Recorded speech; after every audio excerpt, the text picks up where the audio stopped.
Hi, I'm Martina. And I'm David. Welcome to Shelf Help Gaming. Today we talk about our top 20 most anticipated games for 2023.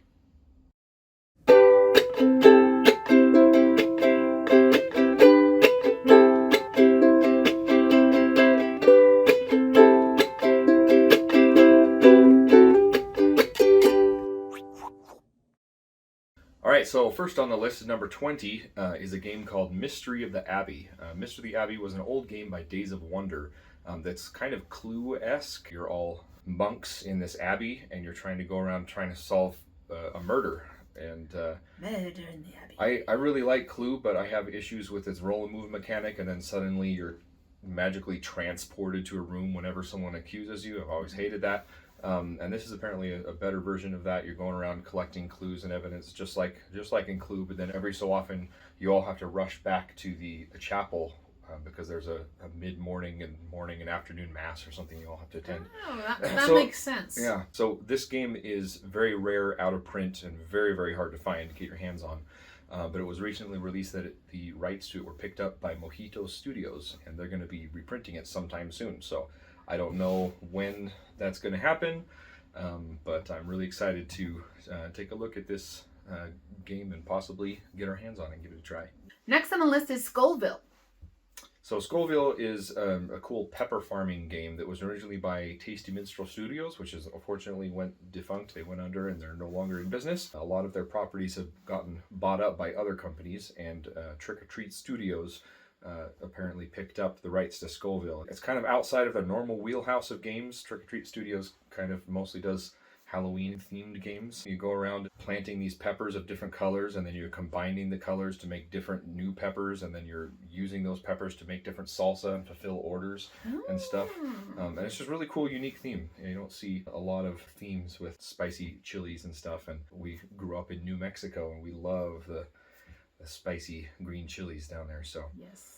All right, so number 18 on the list is Cyclades, or more specifically the sequel to Cyclades. Cyclades is a game that I never got around to playing, but it was always in that group of games like Blood Rage and Innis. There are a bunch of monsters and dudes on a map fighting and awesome powers and stuff like that.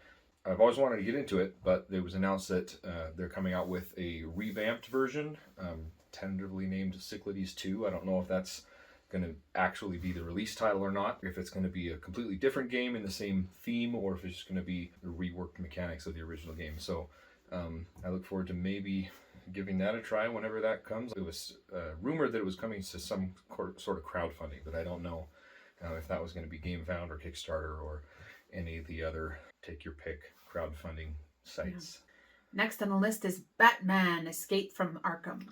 Yeah, so this is a new one that is being crowdfunded on GameFound. I don't know very much about it. The only thing I know is I love Batman, and there aren't enough Batman-themed games. But this one is really interesting. You play as the villains of the Batman universe, and you're trying to escape from Arkham Asylum when Batman is hunting you down. I don't know for sure if it's a one versus many game, as one person plays Batman and everybody else plays the inmates. If that's the case, I'm not super enthralled with that idea, but it seems to me like Batman is run by the game itself and everybody is playing as the inmates. But I am a little bit worried about it because it is listed as a semi-cooperative game, which means generally that you all try to work together so you all don't lose, but not all of you can win. So you're trying to just, run faster than the person behind you. So we'll have to wait and see how this comes together. It's intriguing.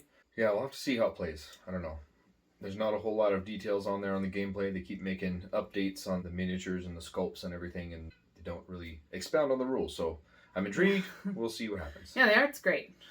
Yeah. We'll see what happens. All right, so number 16 on the list is Ascension Tactics. So Ascension itself is a deck builder game, kind of along the lines of Dominion. I played it a couple times on mobile phone. It was interesting enough, but then they came out with Ascension Tactics, which use the deck building mechanics to actually move around on a board, and it became a little skirmish game. But I didn't back the first Kickstarter. I was interested in seeing how it was received, but since then Ascension Tactics has come out and it's been very well received.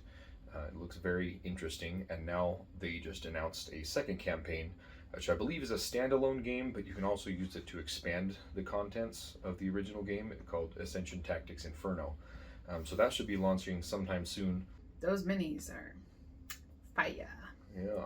Next on the list is Nightmare Productions. It is a reprint of a game by one of our favorite designers, Reiner Knizia, and it is by the before mentioned company Trick or Treat Studios. Nightmare Productions is a cool game where you're trying to make horror films, and you're drafting these tiles to feature in your film, either the monster or the music from different composers, actors, and stars and stuff that it plays in your video.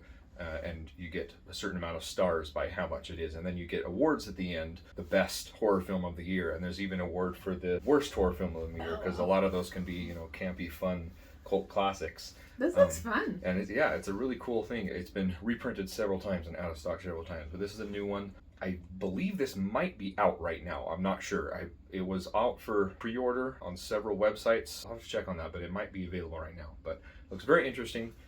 We love Reiner Knizia, and the gameplay that I've seen of it is fantastic, and we love horror movie themes. Number 14 is a game called Casting Shadows. Casting Shadows is a game by the same company, Unstable Games. They do Unstable Unicorns, and I think they do Throw Burrito, and a bunch of mass market games.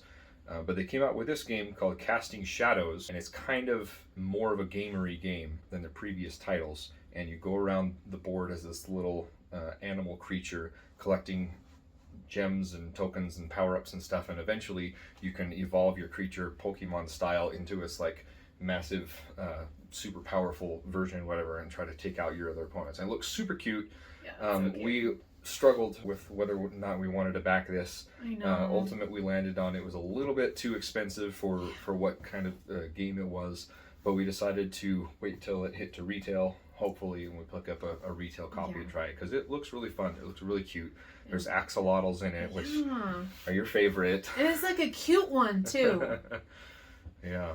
So cute. So it looks really fun. I haven't heard a whole lot about it since the initial Kickstarter campaign, so we'll have to see how it's received, and if the reviews are good, then we'll look into picking up a retail copy. Next on the list is The Dark Quarter. Yeah, so The Dark Quarter was a match made in heaven for me. It's a combination of two wonderful companies that are the best at what they do in the industry. The first company is Lucky Duck, who does things like Chronicles of Crime, Destinies, some of the best app-based games on the market. They really knock it out of the park every single time. The other company was Van Ryder, who makes some of the best storytelling out there. They make things like Final Girl, Detective City of Angels, and graphic novel adventure books. So these two companies came together to make this product that's kind of a mix between Destinies and Chronicles of Crime, with a dark narrative storytelling that Van Ryder Games is so amazing in. And the result was The Dark Quarter. It's a story set in the New Orleans with a bunch of like spooky voodoo and werewolves and vampires and stuff, and it looks so good. It looks so intriguing, and I really, really wanted to back it, but I haven't played through all of Chronicles of Crime. I haven't played Destinies. I couldn't bring myself to back this. The other thing also is this is rated mature, and I don't know exactly what all that entails. I know there's going to be lots of blood and gore and stuff, but this is an app-driven game. I don't want a whole lot of cursing and swearing and stuff, and if it had any sexual content in there, that's not something that I particularly enjoy in my games. The gore I'm fine with, but I think it has a lot of swearing in there. I don't know if there's an option in the app to like mute out the swear words or something. That would be a cool feature if they had it. But anyway, so I don't know about that, but it looks really awesome, really intriguing. The game mechanics, just going through this world, picking up clues and stuff, and scanning your cards and unraveling the story, and every character that you play with, the story goes a different way. There's different subplots that you can find if you play with one character as opposed to another character. And the leveling up system that they have, where you can level up your skills to increase your rate of success, it was really brilliant. I believe that was done in the Destiny system too. Yeah, I enjoyed Chronicles of Crime. I didn't think I would like it too much. We've only played it maybe 1 or 2 times, but I was like, an app-based game? Like, that sounds so dumb. But Chronicles of Crime was great, so I expect this one is pretty cool too. It looks really intriguing, Didn't back it, but I do look forward to future reviews from other content providers on YouTube or whatever, and we'll have to see about picking this up in the future possibly, because this is one that I'm really looking forward to.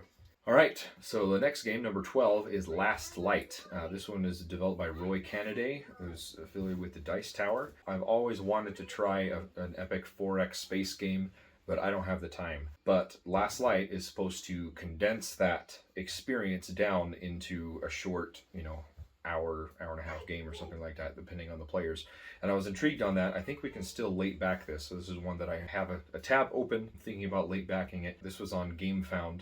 It has this rotating board with these marbles for planets that just sit above the board, and you go out and you discover resources on the planets, and you try to build up your space colony and fight the other people and everything. It's for 2 to 4 players, but then you can get an extension that goes up to 6 or 8 or something. I'm not sure. This kind of reminds me of Asking for Troubles, but with combat involved. Yes, so Asking for Troubles is a worker placement game. Right. It is set in space, a similar theme, whatever. They do have really cool plastic miniature spaceships, just like Asking for Troubles. But this is a 4X game. The 4X stands for Exploit, Exterminate, Expand, and Explore.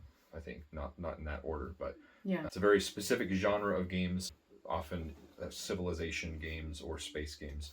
And most of them are huge epic games, things like Twilight Imperium 4, Eclipse, and they often take anywhere from 6 to 8 hours. It's absolutely insane. So this was supposed to boil that down and have a similar experience in about an hour playtime, which is very intriguing to me. Next is Magical Friends and How to Summon Them. This is on Kickstarter. I don't know if it's had several campaigns, but I know it's gone through a campaign and then restarted, right? Yeah, it didn't meet its funding goal, so it was canceled, which was kind of sad. And then it relaunched and it hit the mark. They even had one last stretch goal that they didn't reach, but then they had a second crowdfunding campaign in Germany, I think, and made up the rest. So we unlocked some asymmetrical player powers or something. But basically this game is like a magical race where you are summoning these magical creatures like mermaids and centaurs and wizards and stuff like that, and you're racing to the tavern to have a big party or whatever. So you're just trying to get there first, and there's multiple different paths, and it looks really fun, really cute. It has this awesome little system where you just pick up a card that has a creature on it and a number, and you pull that number out from this little tray. It's the numbered base with a standee on it with a miniature, so it's very nicely organized. So yeah. That is always a plus in a game whenever it's just you're ready to go. Yeah. But it just looks really cute, something we can play with the family and just have a fun old time. So we're happy that it finally funded, and we look forward to getting that whenever that delivers. So yeah, and if you're interested in having us review it, go ahead and leave a comment below, and we'll look into that when it gets here. Yeah. So number 10 on the list is Tiny Epic Vikings by Gamelin Games. We have several of the Tiny Epic games now. Tiny Epic Galaxies was the first one that we got, and we just got several more of them for Christmas. Tiny Epic Vikings is a new one that hasn't been delivered yet, and it's kind of a miniature version of Blood Rage, but it's a little bit different than Blood Rage. It's kind of more distilled, but out of all of the Tiny Epic games, I think this one's the one that I'm most excited for. It looks like there's the most game in there. I hear good things about Blood Rage, but I hear it's really long. So this it can be, yes. Yeah. I played Blood Rage digitally several times. It's a pretty good game. Some of the mechanics are a little bit similar to Blood Rage and kind of gives you that feel, but different enough to be its own thing. Yeah. But I'll play in a shorter time period as well. So yeah, and we definitely need some shorter games, because while we are very into games and we're fine with staying at the table for a long time, we do have people that we play with that aren't so enthused about spending a long time with the game. So yeah.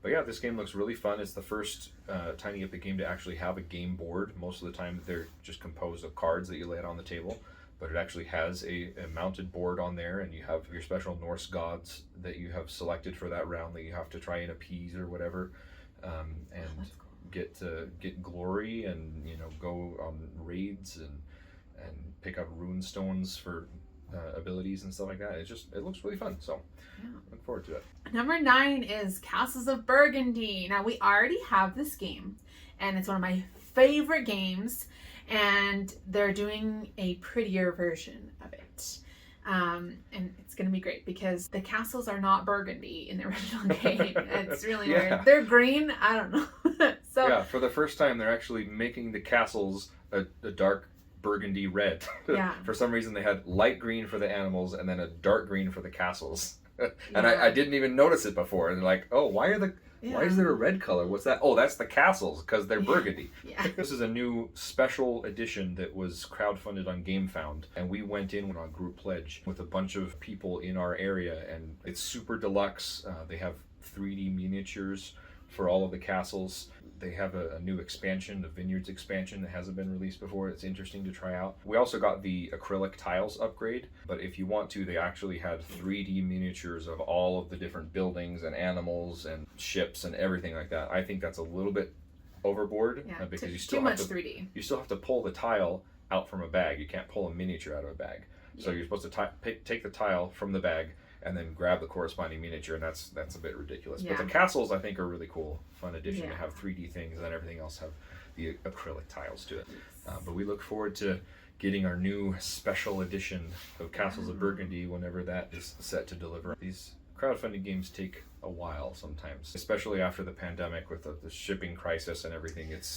Everything is backed up overseas, so everything takes forever. Everything is always delayed. So with these Kickstarter games and crowdfunder games, we just tend to back them, and then they come in when they come in. It's like, ooh, a surprise. Yeah. So number 8 is kind of two games together, and that is Terraforming Mars, both the Ares Expedition expansions and Terraforming Mars, the dice game. So original Terraforming Mars, the board game, is a really highly rated space game where you're trying to terraform Mars. You're trying to bring up the oxygen level and the temperature and convert the frozen ice to oceans or whatever, and it's very involved and it takes a long time, and I actually own it digitally but have never played it yet. Then they came out with Ares Expedition, which is essentially Terraforming Mars, the card game. Then they came out with some expansions to it, Discovery, Foundations, and Crisis, which have different modules that you can add to it.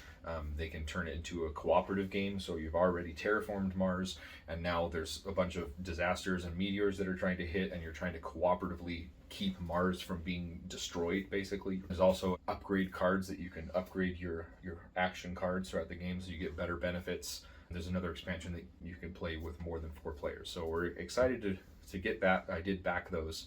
But then tangentially to that, they also released Terraforming Mars, the dice game. Apparently they had announced before Ares Expedition, but it's just coming out now, so they had longer to work on it. But it's even a more simplified version of Terraforming Mars, where you're rolling these dice for these resources, but using similar mechanics to upgrade your tableau and do the same terraforming metrics in the original game. So we look forward to trying out the Ares Expedition with all the expansions and the dice game as well, and see how they compare. And eventually I'll get around to playing the digital version with the Prelude expansion, mind you, on digital, and to see how they all compare. Number 7 on our list is Iron Forest. This game is sort of like a spiritual sequel to Ice Cool, which is a fun flicking game that you can play with your kids and these penguins. But Iron Forest is different.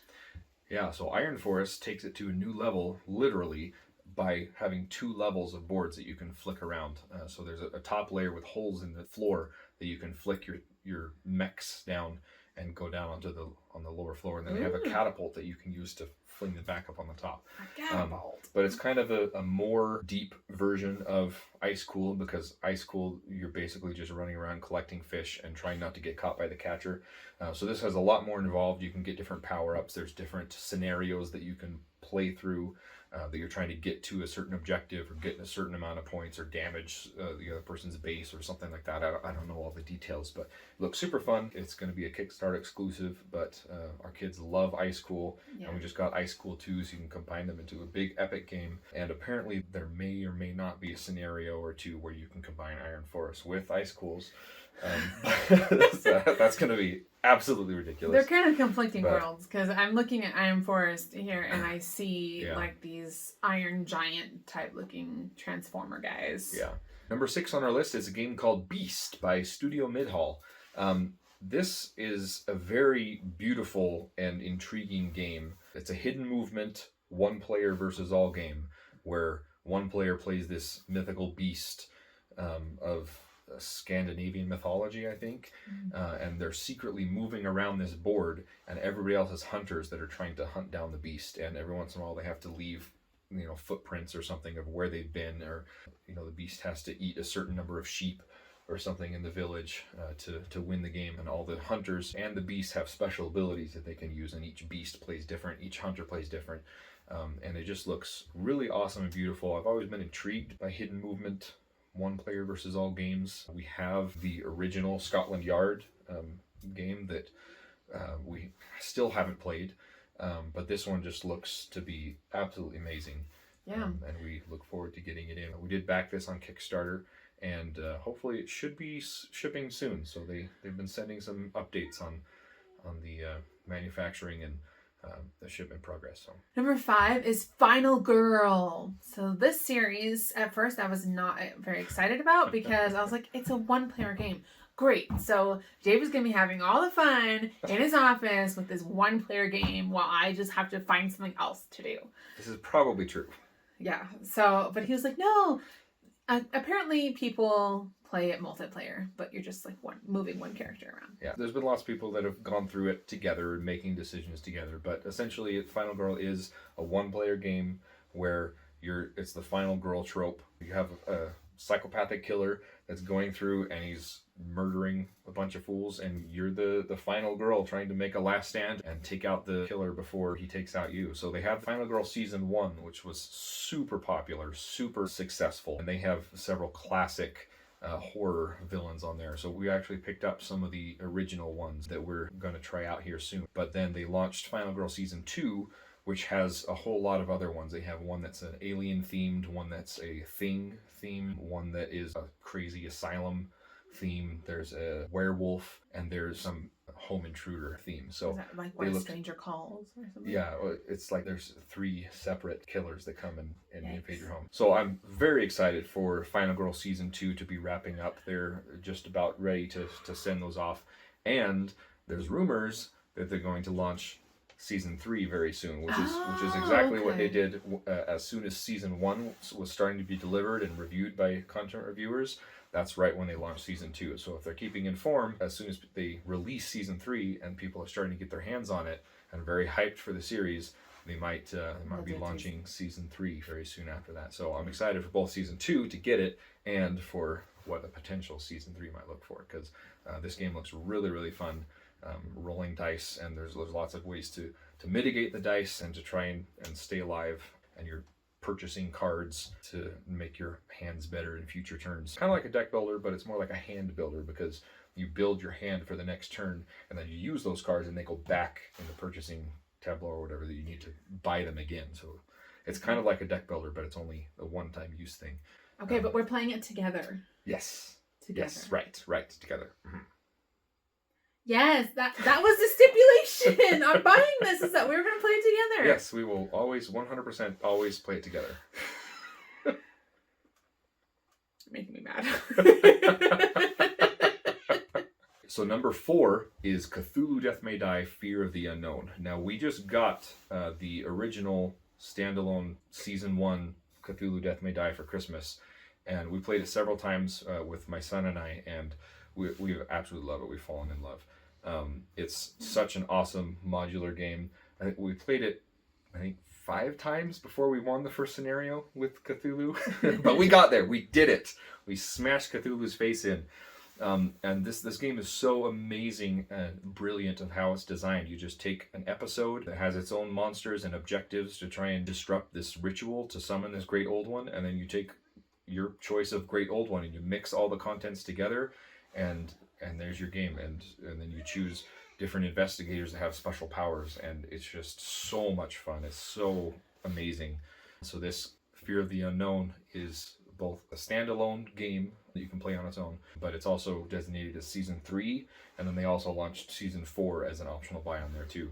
And those are just extra content with more Elder Gods that you can swap in, and they have in Season 4 Nyarlathotep, which is my favorite one so far. So my friends and I are currently playing through a campaign of Call of Cthulhu RPG, and we're going through the Masks of Nyarlathotep scenario. Or the campaign, which is a very long campaign. It's been going on for 2 years now, but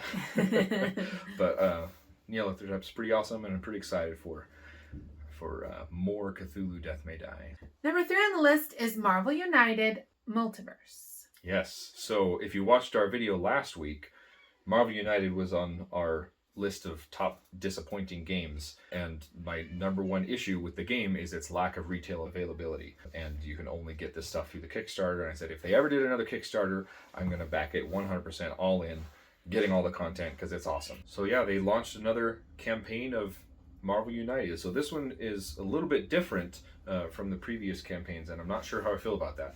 At the launch, currently they have 2 boxes. One is the base Multiverse box, and that has a couple alternate heroes like Captain Carter, Shuri's, Black Panther, Ironheart, Spider-Man 2099, Lady Thor. Lady Thor, yeah, and the hero version of Loki, which is pretty cool to see. But the villains in that pack aren't ones that I'm really looking forward to. But the other box is fantastic for the coming of Galactus, and it's got this big Galactus miniature. It's a little bit disappointing that it's so big. It's a little bit bigger than the Sentinels from the Days of Future Past box, which I was hoping it was going to be the same size, but at least it's not the giant monstrosity that the Marvel Zombies Galactus was, or the giant Cthulhu from Cthulhu Death May Die.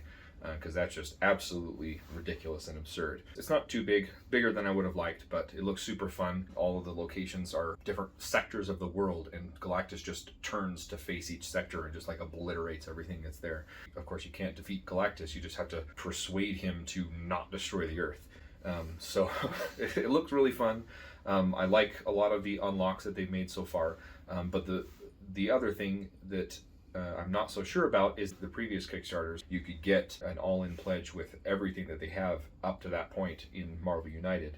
And they've said now that a lot of these boxes for Marvel United were always meant to go to retail, but they never showed up. Now they're going to start being available in retail and you can purchase them. But there's still several boxes that are still Kickstarter exclusive. So I'm hoping at the very least that we can have an option to add on to get the Kickstarter exclusive boxes that they've released so far, and then we can hunt down the other versions that we want that are available in retail. Another thing that is a little bit different with this one is separate from the Kickstarter that you can't get. There's going to be a separate box that's only going to retail that I'm honestly more excited than this about, and that is the Spider-Geddon box, and that's going to come out before the other stuff from the Kickstarter. And I'm super excited about that because it's going to have the black suit, symbiote suit Spider-Man. It's going to have Spider-Man Noir. It's going to have Scarlet Spider. It's going to have Silk. It's going to have Spider-Punk. It's going to have Penny Parker in the SPDR suit thing. It's going to have some cool villains like his name Mortis, I think. He's the one that goes throughout all the different multiverse and hunts down all the different versions of Spider-Man. It's going to have Anti-Venom, and I'm just super duper excited for it. We already have the Spider-Verse Marvel United that has Ghost Spider and Miles Morales, and then original Spider-Man, and then there was a promo with Spider-Ham that we don't have, but I'm super excited for the Spider-Geddon. And like I said, hopefully with the Marvel United Multiverse on Kickstarter, they have an option to get at least the Kickstarter exclusive version that they've released to the point, because I want it all. It's so good. So good. Next on our list is Andromeda's Edge. This game was designed by the same people who designed one of our beloved games, Dwellings of Elderville. Yes. So Dwellings of Elderville, again, on our last list of disappointments. Not because the game isn't good. We love Dwellings of Elderville, but it's kind of has a lot going on, and some of the mechanisms didn't quite come together so perfectly. But I still love it. It's still an amazing game. And Andromeda's Edge is supposed to be an evolution on a lot of the concepts that were developed in that game, and I'm hoping that they are a lot more integrated and fleshed out on there. So this is designed by Luke Laurie. It's being crowdfunded on GameFound by Cardboard Alchemy, who makes Flamecraft. Is another thing. So it's a lot of the same, worker placement, tableau building goodness from Dwellings of Elderville, but a lot more emphasis on different asymmetrical ways to actually play the game and gain victory points. Like one faction is just like this fungus that spreads throughout the galaxy, and there's even some tie-ins to both Dwellings of Elderville and Flamecraft. There's apparently the rats the Purple Rats faction in Dwellings of Eldervale have found their way into space, and they're a faction you can play in here. And then there's also some dragons that tie into Flamecraft. But well, that's really cool. Yeah. Space fantasy. Love it. yeah, it looks absolutely awesome. The more and more that I see from Andromeda's Edge, the more excited I get about it. And if it's anything like Dwellings of Eldervale, if it's just a teeny bit more integrated, I know I'm gonna absolutely love it. So yeah, I'm confident it's gonna be great. Yeah. So the number one most anticipated game on my list is Heroes of Might and Magic 3, the board game. The board game. Yes. But David, isn't that a computer game? It is a computer game. Is it coming to the tabletop? It is coming to the tabletop, Martina. I'm glad you asked. Heroes of Might and Magic 3 was my favorite game that I played as a kid growing up. I played it so many times. I absolutely loved it. I heard that they were developing this game over a year ago, and I followed the campaign from the very beginning, and I just couldn't wait for it to start. It finally launched on Kickstarter at the end of last year, and I couldn't be more excited for the game. I think they've done a really good job of translating the mechanics of the computer game as best they could, and distilling down the most essential parts into an awesome board game experience where you're going through and you're discovering these tiles, picking up loot, leveling up your character. It kind of has the aesthetic of one of those computer games, actually. Still. Yeah, the graphic design is all redesigned HD versions of all of the original tokens of Heroes Might and Magic 3. I played a lot of the games in the Heroes series all the way from 1 to 5, but 3 remains my absolute favorite, hands down. It was just the most expansive.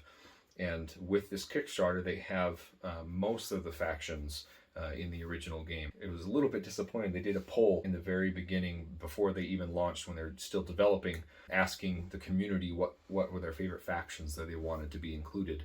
And I figured, Castle and Inferno everyone's going to vote for that. So I voted for my other favorites, which were Dungeon and Necropolis. And lo and behold, I wasn't the only one that had that same exact thought. And they launched the campaign without Inferno being included. And everybody's like, wait, where's Inferno? And they're like, well, nobody voted for it. Oh my goodness. But the campaign did so amazingly well, past their expectations, that at the end of the campaign, they said, hey, you know what?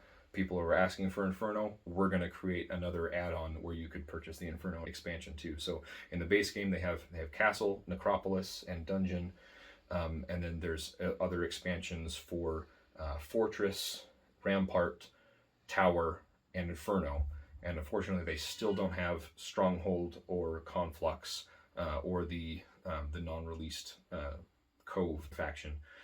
But they said that they plan on supporting this game past its launch date. Hopefully we'll have future Kickstarters that'll bring us those few mission factions and a few other things that they didn't quite get into this game, like the underground would be a part of the game to be added that I would love to see. It looks interesting. I have never played the computer game, but it looks like an interesting board game. Yeah, and the miniatures look so good. Yeah. But yeah, and another thing that's great about this is the company, Archon Studios, is listening to the feedback of their backers.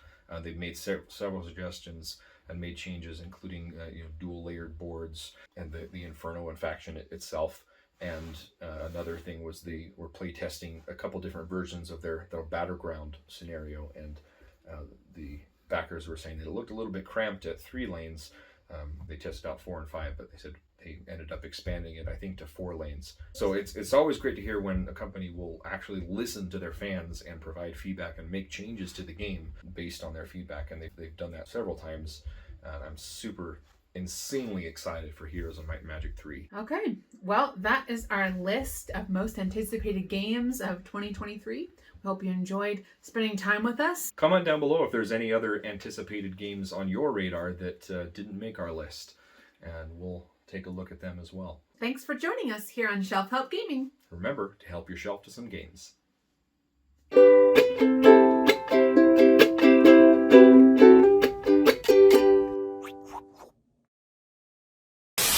Hi, I'm David. And I'm Martina. Well, sorry. Can I go first? So next on the list is Andromeda's... No, that's Scoville. What are you doing? Oh, whoops. Andromeda. Oh, you sorry. pointed to the second one, and I was like, I don't know why we're going top down. Sorry, we're Okay, sorry. We're highlighting it that way. Okay, so this is number 10. So this one's yours. Tiny Epic Vikings No, by I just did Game mine. One Games. Oh, you did? Okay, even all to right. yours, remember? Tiny Okay. Epic Vikings. Okay. Oh, you look what you get to talk about. Yay! Okay, sorry. So that's number 9. Okay. Okay. You're up. No, I did Final Girl. You did? Yeah, Oh. you get confused because you always take over, which I like. I'm sorry. I know more about the games. Yeah, you do. Okay, So. you're right. I like that you take over, but it's... All right. All right, ready? Yes. All right, so is this number 4? Yeah, 1, 2, 3, 4. Oh, I get to talk about Marvel This one's United. you. Okay. All right, number 3 on the list. Wait, right? 3? Mm-hmm. Number 3 on the list is Multiverse, from Marvel United. Yep, Marvel United. Multiverse. All right, do you want to do this one? Because I want to talk about the last one. Hang on, sorry. I got like a bunch of chap lip stuff going on. It's like when you put chapstick on, your lips are just like, never mind, forget it. We're starting over. Okay, moving on. All right.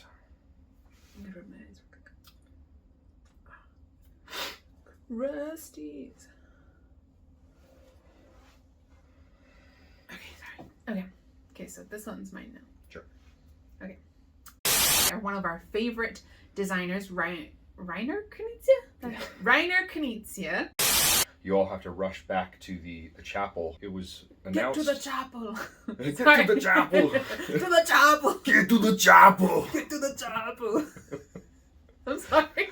Okay.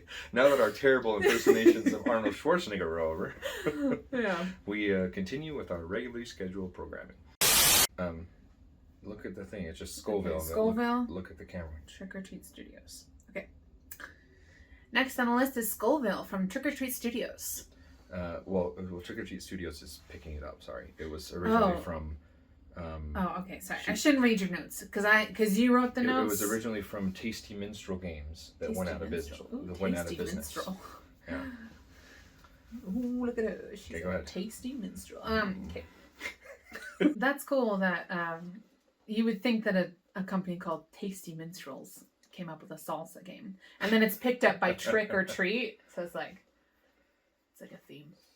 It found to get home. I don't know. It's like salsa. It's a treat, but it tricks you. Sure. But with the dark storytelling, especially like the old, classic B budget. What do you call those? B movies, budget movies. I think that's what they call them. Yeah. Yep. Those are fun. Yeah. So it looks fun. The scientist's wife of a scientist. You might say I'm a scientist's wife. There's a lot in what you say, Betty. In many ways, it's hard to be a scientist's wife, the wife of a scientist. And yet in other ways, it's good. Really good. You always know the right thing to say. Comment down below if you know that reference. I think we've set up Terraforming Mars a couple times, but we've never actually gotten to it. Yeah. Which is sad. Sorry, that's probably my fault. That's okay. I don't know if I want to admit that on the video. I might cut that out, but we'll see. Sorry. Yeah, we've set up Ares Expedition like 3 times to play it, and then we just didn't get played. Okay. That's where the worst. What did I tell you, huh? The worst! She's the worst in the world. I feel like you told me about this game years ago. I feel like it's been years. Like it's been 80 years. It's been 84 years. I feel like this was one of the first things you came to me with. Well, It was like right after Dwellings of Elderville, you were like, oh, there's this other game called Beast. Yep.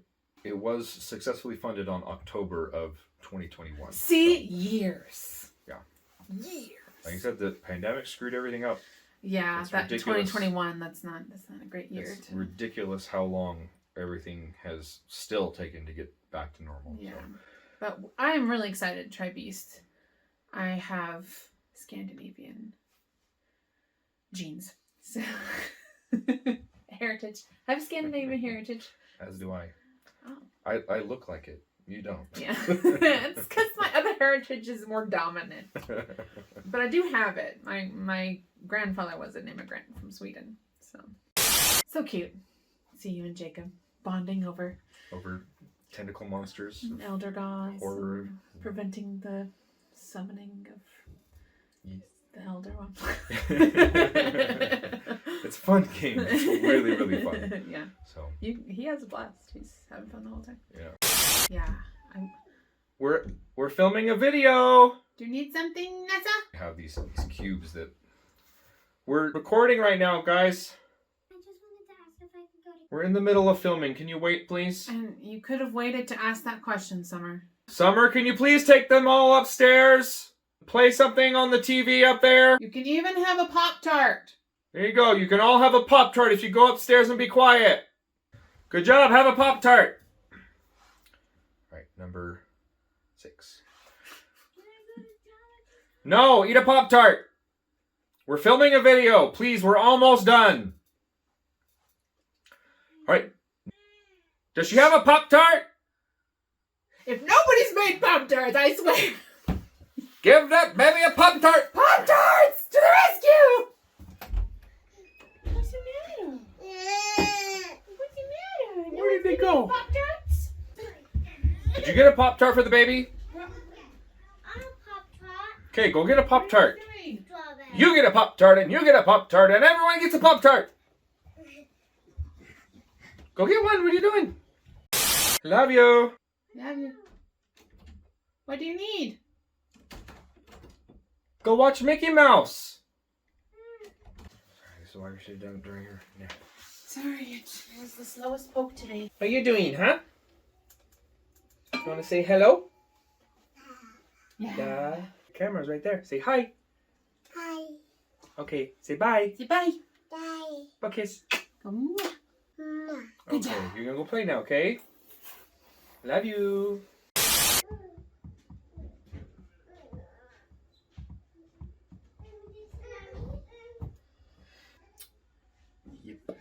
Okay, sorry. Sorry, I think I cut you off at the ending too. Sorry. Yeah, I don't remember what I was saying. So you had you were doing this. Yeah. And lo and behold, here, Whoop, here it there is. it is. Oh, there it is. Yeah. These 3 words mean you're getting busy. Whoop, there it is, Hitman. Yeah, I'm looking at it now again, and I can regret not making you do that. Yeah. You need to talk louder on the videos. A lot of Oh. times you just I'm sorry. go on and I'm it's sorry. really hard to pick up on the camera. I'm sorry. We need to get mics. Yeah, we do. Okay. We had a lot of other Kickstarters going on at the time, so And still do. yeah, we still do. So sometimes It never ends. Every time I think, okay, we've gotten past this Kickstarter hump. There's going to be no more Kickstarter games for 3 months. You know, inevitably several more pop up, and I'm like, oh, but I really want that one. Yeah, it's like we don't have like infinite budgets. You have to make choices. And Yeah, sometimes it's it's tough. sad. Kickstarted on. I say Kickstarter as a generic thing. It's not Kickstarter. Crowdfunded. It's being crowdfunded on GameFound. So this is one we ultimately passed on, but I do look forward to looking forward to it in the future. Yeah. I do look forward to looking forward to it in the You future. look forward That to doesn't make looking sense. forward to it. But That sounds like the worst, like polite rejection ever. It's like I look forward to looking forward to your invitation. yeah. You may have noticed this throughout the video and asked what this is. This is permanent marker. This is why I can't have nice things. Permanent marker on a very nice neoprene gaming mat. Don't let your kids do anything. Don't. Just lock them in a dungeon until they're 18. Just mittens. Mittens till they're 25. Thanks for joining us here on Shelf Help Gaming. And don't forget, you're supposed to say the part. Yeah. We're done! Like and subscribe. Oh yeah. Forgot about that. We never say like and subscribe. I don't like to. I don't really tell like to people say like it and either. subscribe. Like they Like, know if the they, thing. if they That's want what to, they they do. can.